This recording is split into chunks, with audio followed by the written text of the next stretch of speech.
আজকে সাপোয়াতের জন্মদিন গেছে।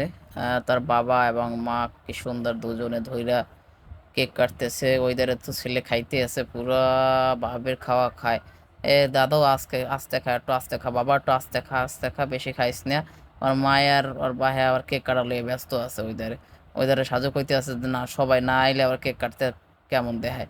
এইদারে আবার লিলি ব্যস্ত হয়ে গেছে কেক কাটার লিগে, যে না কাটমু। এই আবার তাকাইছে, একটু সবাই একটু তাকান তাকান, এবারে এই কাটতে আছে কাটতে আছে কাটতে আছে। এই কাইটা ফলাইছে। ওইধারে পাপুলা চাইয়ে রয়েছে সুন্দরভাবে। ওইধারে সাজু এমন হাসি দিয়েছে রে বাবা, লিলি বেটকি দিয়েছে, কড়া বেটকি। ওইধারে পোলা কইতেছে না তোমরা সবাই সরো, আমি একলা কাটবো। আমার একলা কাটতে হইবে, নাহলে হইবে না।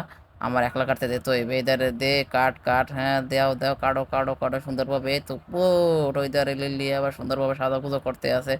ওইধারে কাটতে পোলায় তো পুরো কেকটা ল্যাপটাইতে ল্যাপটাইতে আছে। ওইধারে এরা লিলি কইতেছে না না, সরো সরো সরো, হইবে না, এরকমের করা যাইবে না, এরকম করা যাইবে না। কেকটা আবার সাকু আপায় সুন্দর করে সরাই ফেলাইছে।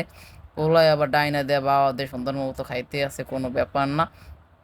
সাজু আবার একেবারে সুন্দর মতো কইতেছে না বাবা, ওদিকে দিও না, তোমার যে কেক দিছে এই কেকই তুমি খাও, এর বেশি খাওয়া লাগবে না। তুমি এর বেশি খাইলে আবার তোমার আগা হইবে। তুমি আবার আবার একটু বড় মেরে খাওয়াইতেছে, একটু বড় মেরে খাও, বড় মেরে খাও, বড় মা হ্যাঁ তীব্র বাইক করে দিতেছে, তীব্র বাইক করতেছে। একেবারে তীব্র মুখের মধ্যে ঢুকাইতেছে। ওই ধারে সাজু এসে দিচ্ছে, পোলায় তো পুরো একেবারে নানা স্থানে আস্তে আস্তে শেষ। ওই ধারে পোলায় কইতে আছে আমার হাতে আবার কি লাগলে।